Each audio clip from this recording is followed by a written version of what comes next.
भारत ने एक बार फिर से अमेरिका को दिखा दिया है कि उसकी तानाशाही नहीं चलेगी। जी हां, अभी हाल ही में अमेरिका ने भारत की 3 कंपनियों पर ईरान से व्यापार को लेकर अपने प्रतिबंध की तलवार चलाई थी, जिसका पलटवार भारत ने कर दिया है। अमेरिका के प्रतिबंधों की धज्जियां उड़ाते हुए भारत सीधे ईरान में जा घुसा है और अमेरिका देखता रह गया। पूरी खबर क्या है, हम आपको विस्तार से बताते हैं। अमेरिका के लिए दूसरे देशों पर प्रतिबंध लगाना अपने आप को सर्वशक्तिमान घोषित करने का एक माध्यम बनता जा रहा है। रूस यूक्रेन युद्ध के समय रूस पर कई तरह के आर्थिक प्रतिबंध लगाए गए। ईरान इजराइल तनाव के बीच ईरान पर प्रतिबंध लगाए गए। इतना ही नहीं, ईरान से डील करने पर भारत की 3 कंपनियों समेत 1 दर्जन से ज्यादा कंपनियों पर अमेरिका ने पाबंदी लगा दी है। अमेरिका हमेशा से अपने हितों और मान्यताओं के खिलाफ जाने वाले देशों पर इस तरह के प्रतिबंध लगाकर अपनी मनमानी करता है। रूस और ईरान से भारत की दोस्ती बहुत पुरानी है। रूस भारत का सबसे बड़ा रक्षा सहयोगी है, तो वहीं ईरान के साथ मिलकर भारत अपनी ऊर्जा जरूरतों की पूर्ति करता रहा है। लेकिन भारत के इन दोनों दोस्तों पर इन दिनों अमेरिका और पश्चिमी देशों की नजर टेढ़ी है। यूक्रेन में युद्ध के बाद जहां अमेरिका ने रूस के खिलाफ कठोर प्रतिबंध लगाए हैं, तो ईरान भी अमेरिकी प्रतिबंधों की मार झेल रहा है, जिसके चलते रूस और ईरान के साथ व्यापार करना एक चुनौती है। इस तरह के प्रतिबंध लगाकर अमेरिका और पश्चिमी देश अपनी ताकत का प्रदर्शन करते हैं।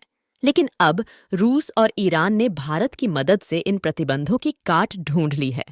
तीनों दोस्तों ने मिलकर एक ऐसा रास्ता निकाल लिया है जिसके चलते अब इनके बीच सीधा व्यापार मार्ग तैयार होगा। रूस, ईरान और भारत एक साथ मिलकर एक महत्वाकांक्षी अंतरराष्ट्रीय उत्तर दक्षिण परिवहन गलियारे INSTC पर काम कर रहे हैं। INSTC योजना के तहत 7,200 किलोमीटर लंबा गलियारा बनाया जा रहा है। यह रूट INSTC यानी international north south transport corridor के नाम से जाना जाता है, जो रूस के सेंट पीटर्सबर्ग को दक्षिणी ईरान के बंदरगाह से होते हुए मुंबई से जोड़ेगा। इस गलियारे के तैयार होने के बाद रूस के सेंट पीटर्सबर्ग से भारत के मुंबई तक माल सिर्फ 10 दिन में पहुंचाया जा सकेगा। यह कॉरिडोर सेंट्रल एशिया और भारत के बीच व्यापार के खर्च को पारंपरिक रूट की तुलना में कम से कम 30% सस्ता कर देता है। इसके अलावा नया रूट समय की भी बचत भी कराता है। इसे बनाने का विचार रूस पर पश्चिमी देशों के प्रतिबंधों की वजह से आया, जो यूक्रेन पर हमले के बाद सख्ती से लागू हुए हैं। प्रतिबंधों के चलते रूसी अर्थव्यवस्था दबाव में है और मॉस्को अपने उत्पादों के लिए वैकल्पिक बाजार की खोज में था। ईरान की सरकारी शिपिंग कंपनी ने इसी रूट के जरिए हाल ही में रूस से भारत के लिए माल डिस्पैच किया है।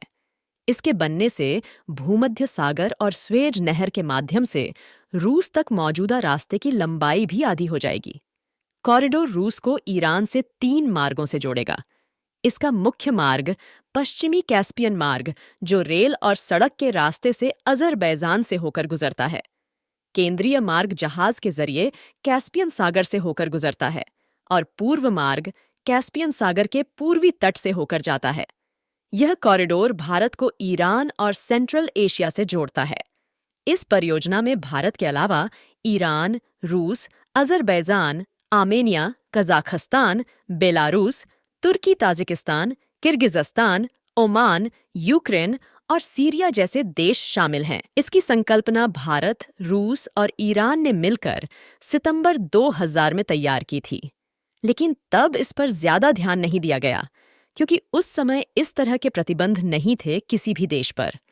रूस पर पश्चिमी प्रतिबंध इस गलियारे के लिए वरदान साबित हुआ है। हालिया प्रतिबंधों ने रूस को इस तरफ आगे बढ़ने को प्रेरित किया। यूरोप में प्रतिबंध के बाद रूस अपने उत्पादों के लिए एशियाई और मध्य पूर्व बाजार में जगह तलाश रहा है। उधर ईरान भी प्रतिबंधों की मार से जूझ रहा है। इस गलियारे को लेकर शुरुआती काम नजर आने लगा है। अजरबैजान की राजधानी बाकू को रूसी सीमा से जोड़ने वाली 4 लेन की रोड पिछले साल अक्टूबर में खोली गई थी।